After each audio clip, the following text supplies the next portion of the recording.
The boardroom whispers had been growing for weeks. Catherine Collins, the newly appointed CEO of Nexus Technologies, couldn't ignore them any longer. Jack Miller, the night janitor, a quiet single father who kept to himself, had been spotted accessing restricted areas after hours. Security footage showed him lingering at executive computers, entering the R&D wing when he thought no one was watching. With a major product launch approaching and competitors circling, Catherine couldn't risk a potential data breach. Tonight, she would follow him herself. What she discovered would not only change her opinion of Jack Miller, it would transform her entire company. Watch the full story to understand why sometimes the quietest person makes the biggest impact, and why a successful CEO decided to change her entire company because of one janitor. Jack Miller, 42, moved with practiced efficiency through the gleaming hallways of Nexus Technologies. His weathered hands pushed a cleaning cart methodically, eyes downcast but observant.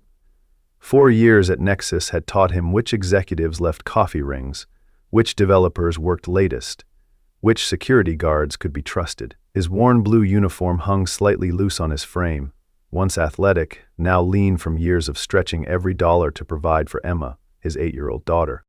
The cleaning staff adored Jack. He took the worst shifts without complaint, covered for sick colleagues, and somehow remembered everyone's birthdays with simple, handwritten notes. Yet to management he remained invisible, just another interchangeable service worker, maintaining their pristine corporate environment. Catherine Collins, 35, was everything Jack was not in the corporate hierarchy. Striking with piercing green eyes that missed nothing, she had rocketed through the ranks at Nexus with brilliant market strategies and ruthless efficiency. As a single mother to 10-year-old Nathan, she understood sacrifice, but her Harvard MBA and executive wardrobe created a gulf between her world and Jack's. After her bitter divorce from a cheating husband, Catherine had built walls around herself, trusting spreadsheets more than people. Appointed CEO 6 months ago, she ruled Nexus with intimidating competence and guarded suspicion. Neither realized how completely their worlds were about to collide. Catherine first noticed the pattern during a late-night review of security protocols. The new CFO had mentioned finding his computer moved slightly one morning. When Catherine requested footage from the past month, a pattern emerged. Jack Miller accessing areas beyond his clearance level, using computers after hours, sometimes placing what appeared to be storage devices into ports. "This is the 3rd time this week," she murmured, squinting at the grainy footage of Jack entering the server room at 11:43 p.m., well after his shift supposedly ended. He emerged 40 minutes later, slipping something into his pocket. The next morning, Catherine called in her head of security, Marcus Reynolds. "What do we know about this janitor?" she asked, sliding Jack's employee file across her desk. Marcus shrugged. "Miller, quiet guy, reliable, been here about 4 years, no complaints." "That's it? A man with access to our entire building at night? And that's all we know?" Catherine's voice took on the edge that made executives wince. The file was thin. Jack Miller, 42. Previous employment, various, no college listed. Single father. Emergency contact, Mrs. Elaine Miller, his mother. Perfect attendance record, minimum wage plus standard benefits.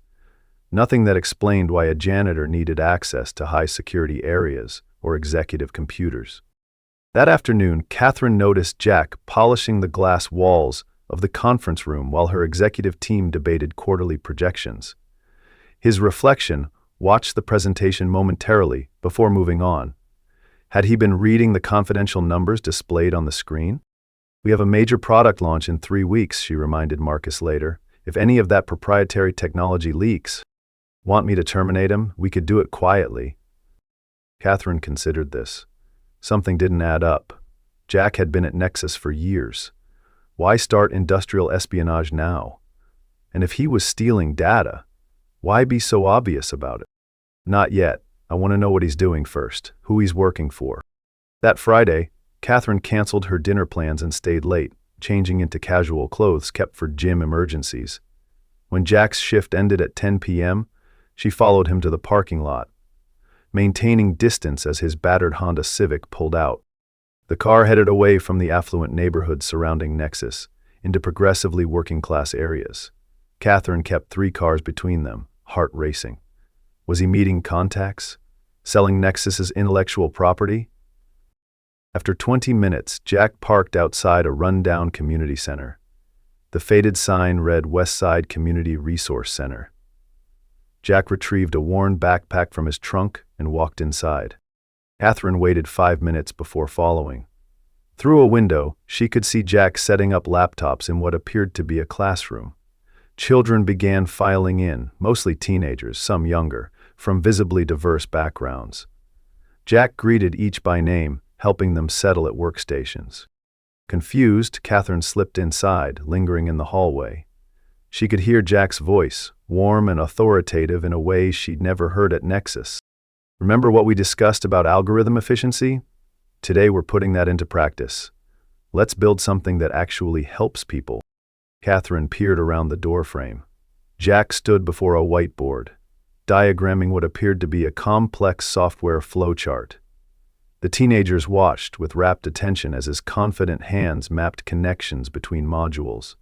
Hands that hours earlier had been emptying trash bins at Nexus. "Mr. Miller," a girl with bright eyes raised her hand.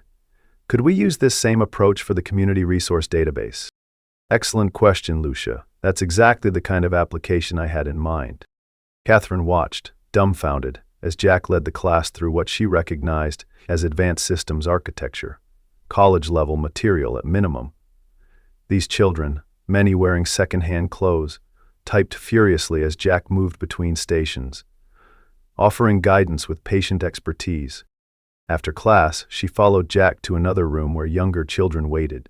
From her hiding spot, Catherine watched as he distributed refurbished laptops to wide-eyed recipients. "These are yours to keep," she heard him explain to a boy no older than 10. "I've installed educational software and basic programming tools. The password is your birthday, just like we practiced." The boy hugged the laptop to his chest like a treasure. When Jack finally emerged from the center 3 hours later, Catherine ducked behind a column. She watched him load empty containers back into his car. The same containers she'd seen him carrying out of Nexus. Not stolen technology, but donated equipment. Her phone vibrated with an urgent email from her assistant. Distracted, Catherine failed to notice Jack approaching until he spoke. "Ms. Collins, is everything all right?" She froze, caught in her surveillance. Jack stood a respectful distance away, confusion evident on his tired face. "I was just dropping off donations," she improvised, gesturing vaguely toward the center. Jack's expression remained neutral, but his eyes, surprisingly sharp and intelligent, reflected disbelief. "The center always appreciates support," he said carefully, "especially from someone like yourself." "Someone like myself? Someone with influence?" He hesitated. "If you're interested in the program, I'd be happy to show you around properly next time. We teach coding, digital literacy, resume building, basic skills that might help these kids break cycles of poverty. And you're qualified to teach these things because—" The question came out more accusatory than intended. Something shuddered in Jack's expression. "Good night, Ms. Collins." He walked to his car without looking back, leaving Catherine with more questions than when she'd arrived. The next morning, Catherine instructed her assistant to compile everything available on Jack Miller. By afternoon, she had her answer, one that made her sink into her chair in disbelief. Jack Miller wasn't just qualified to teach programming. According to archived articles and patents, he had once been Jonathan Jack Miller, Senior Systems Architect at Empirical Software. More startling, he had been part of the original development team for the core technology that Nexus had later acquired and built their flagship products upon. "This can't be right," Catherine muttered, scanning employment records. Jack had held a prestigious position at Empirical, then abruptly disappeared from the industry 5 years ago. Further digging revealed the reason: a wrongful termination lawsuit that Jack had filed against Empirical's then CEO William Harrington. The suit claimed Jack had been fired after blowing the whistle on unsafe shortcuts in medical software that could have endangered patients. Though Jack had eventually won a modest settlement, Harrington had blacklisted him throughout the industry. Shortly after, Jack's wife had died of cancer, leaving him alone to raise their daughter. Catherine sat back, processing this information against the man who silently cleaned her office each night. The janitor with downcast eyes had once been a rising star in exactly her industry, until principles cost him everything.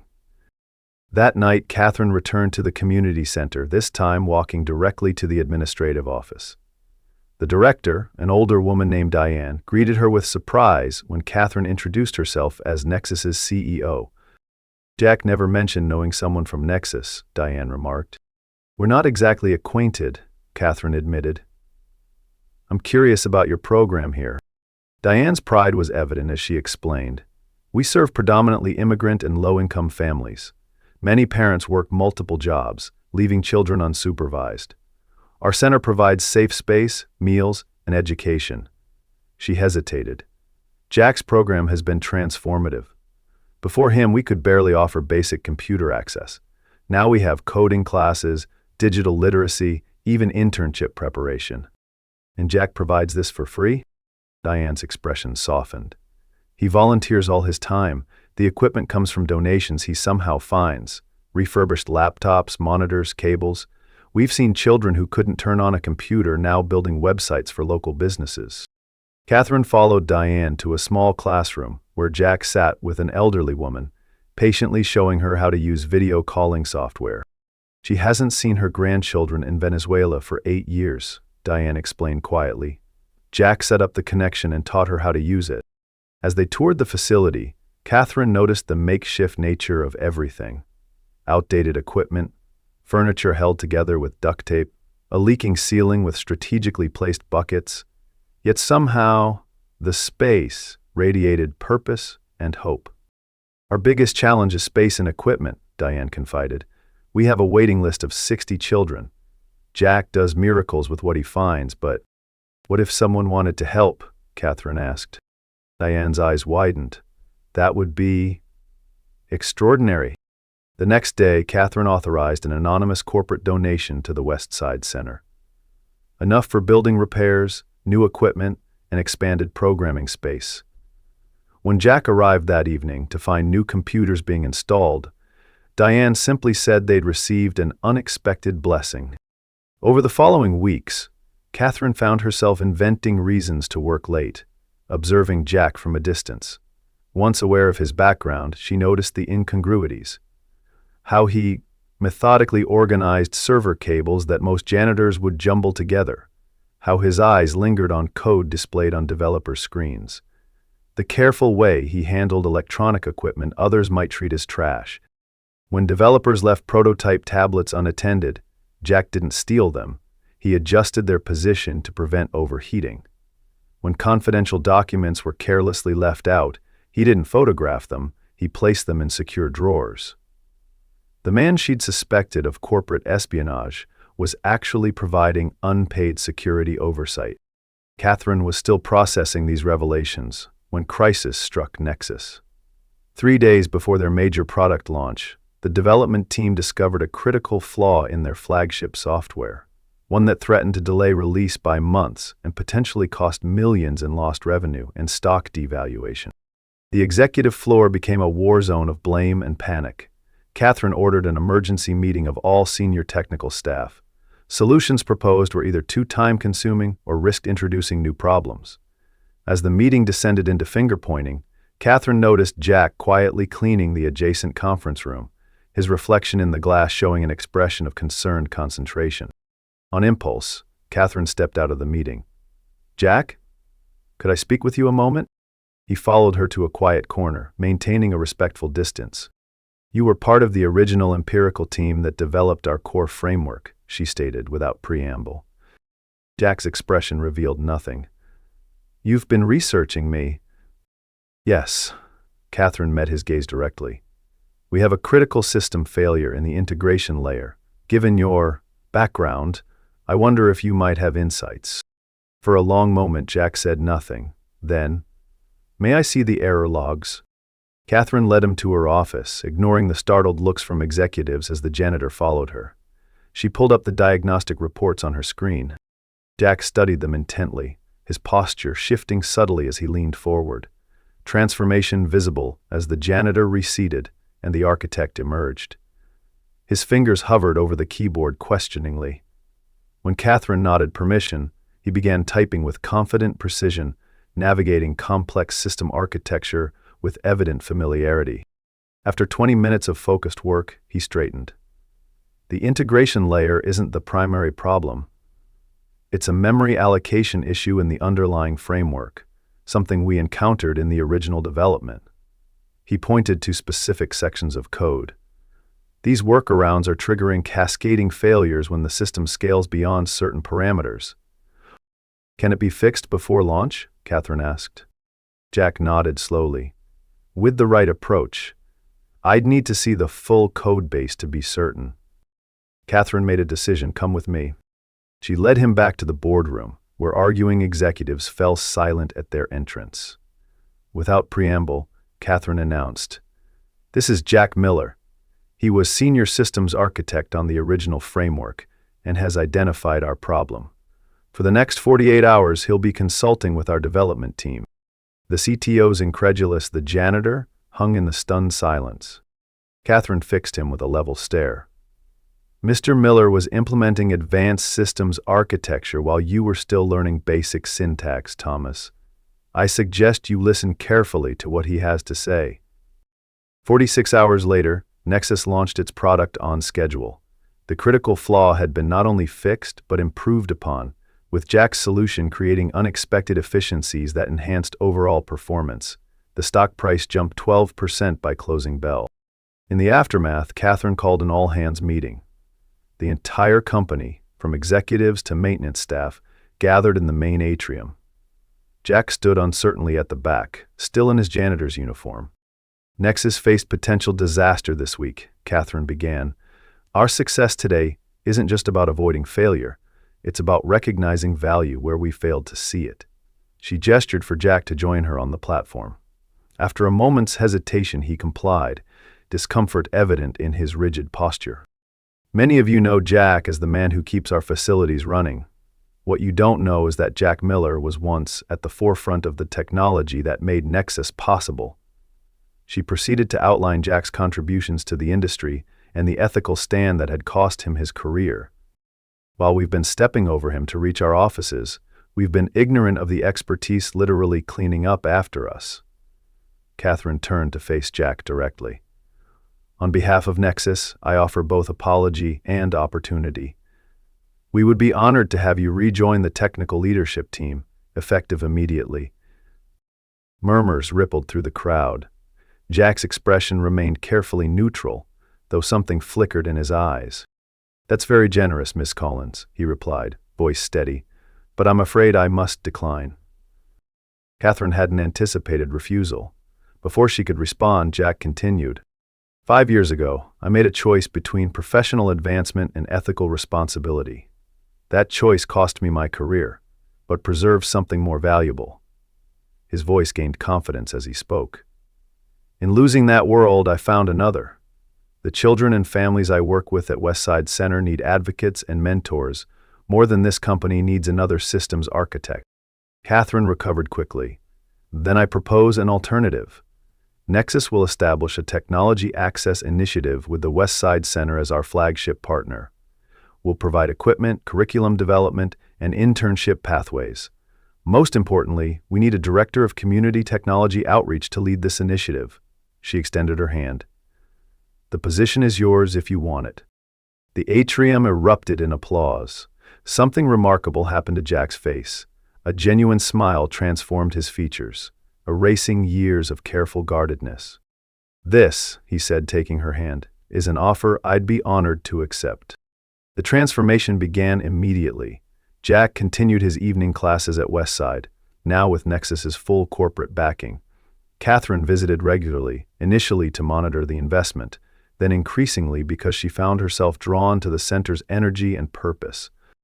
On one such evening, she arrived to find Jack teaching Emma and a group of children, including her own son, Nathan. She hadn't planned this intersection of their personal lives, but watching Nathan engaged in learning, his eyes alight with the same passion she'd once felt for technology before executive pressures dulled it, Catherine felt something rigid within herself begin to soften. Jack approached as class ended, his demeanor more relaxed in this environment than at Nexus. "Nathan has a real aptitude for spatial reasoning," he offered. "He solved a three-dimensional modeling challenge most adults struggle with."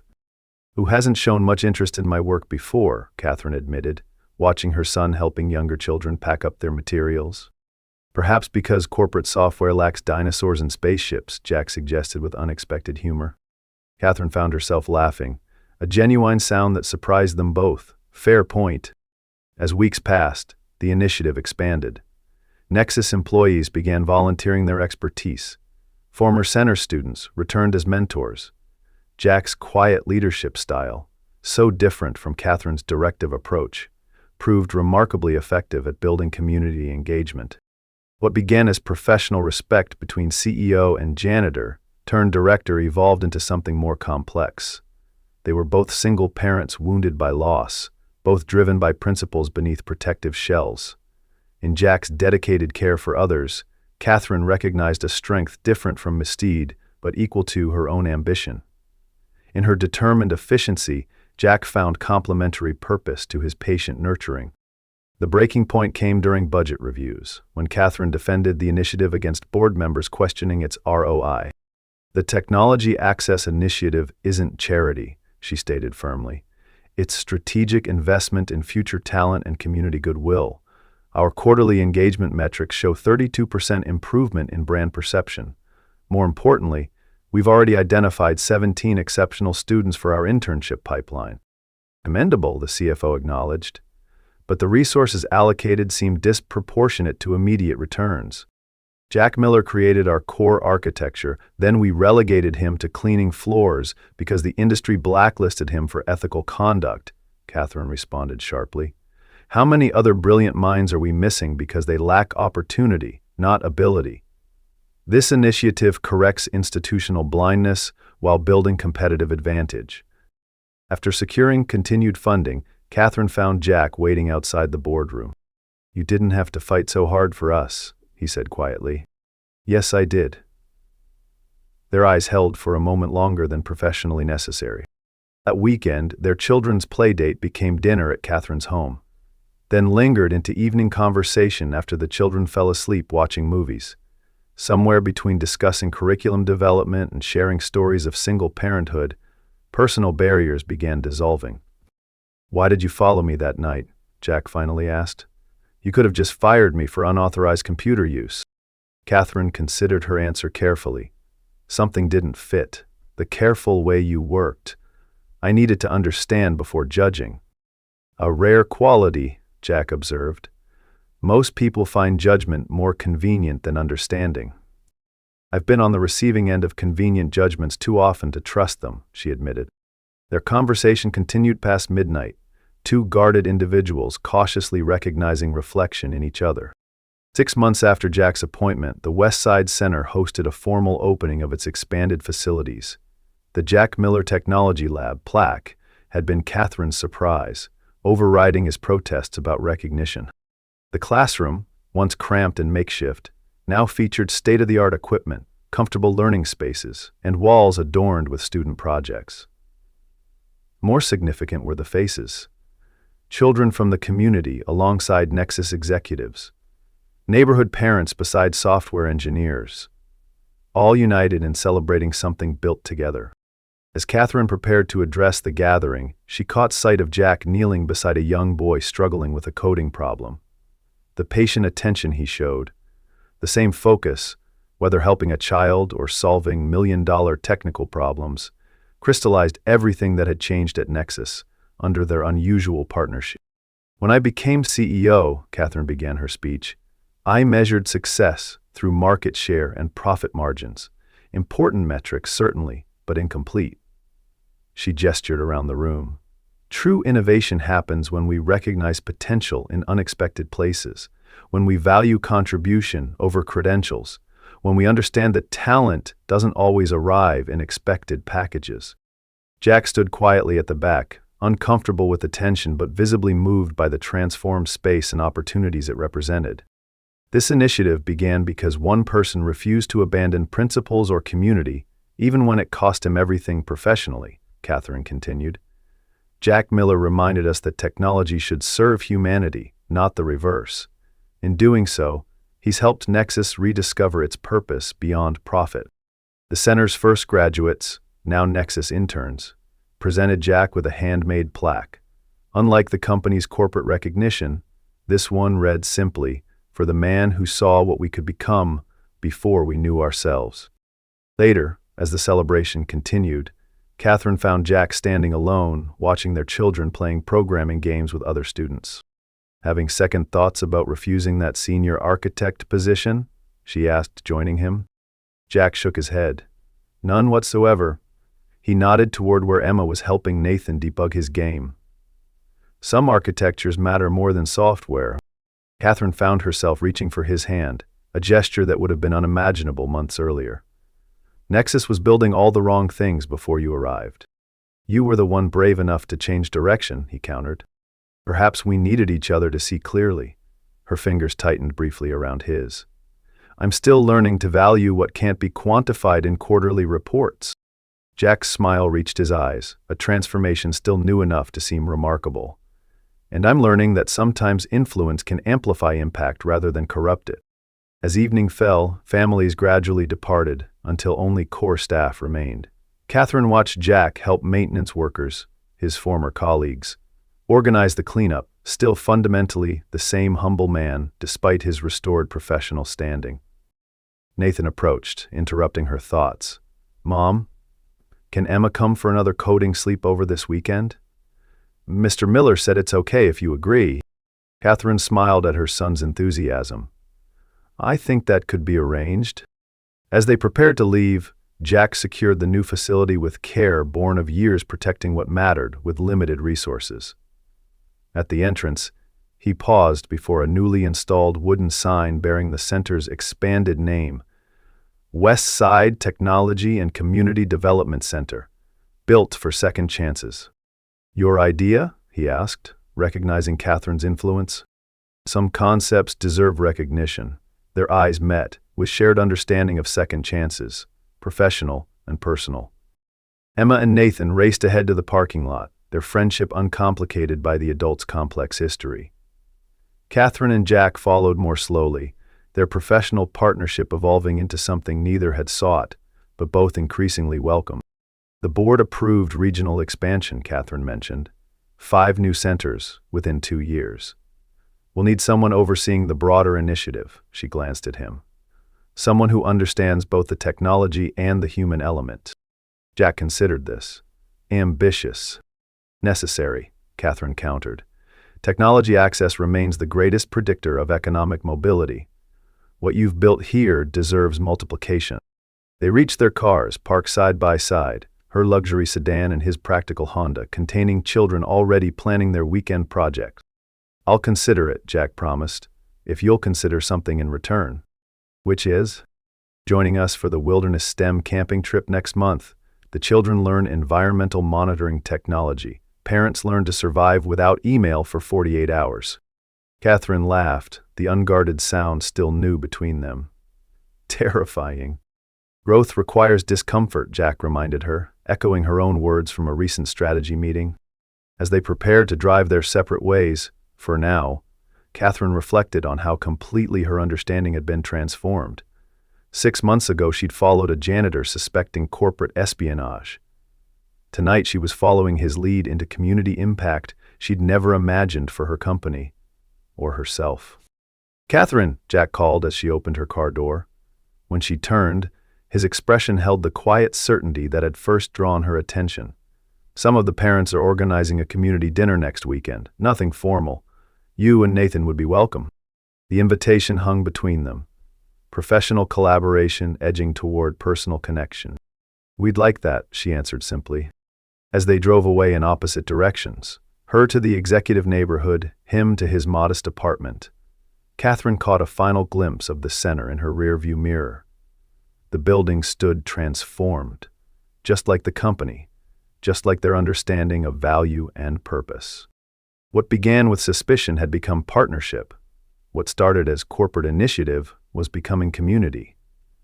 And something that had begun as professional respect was becoming Catherine smiled to herself, comfortable with leaving that particular development unfinished for now. Some architectures needed time to reveal their full design. Behind her, the center's new sign caught the last light of day, built for second chances. For a company, for a community, for two people who had forgotten how to trust until cleaning floors and running corporations proved unexpectedly compatible paths to remembering. The story wasn't finished. In many ways, it was just beginning.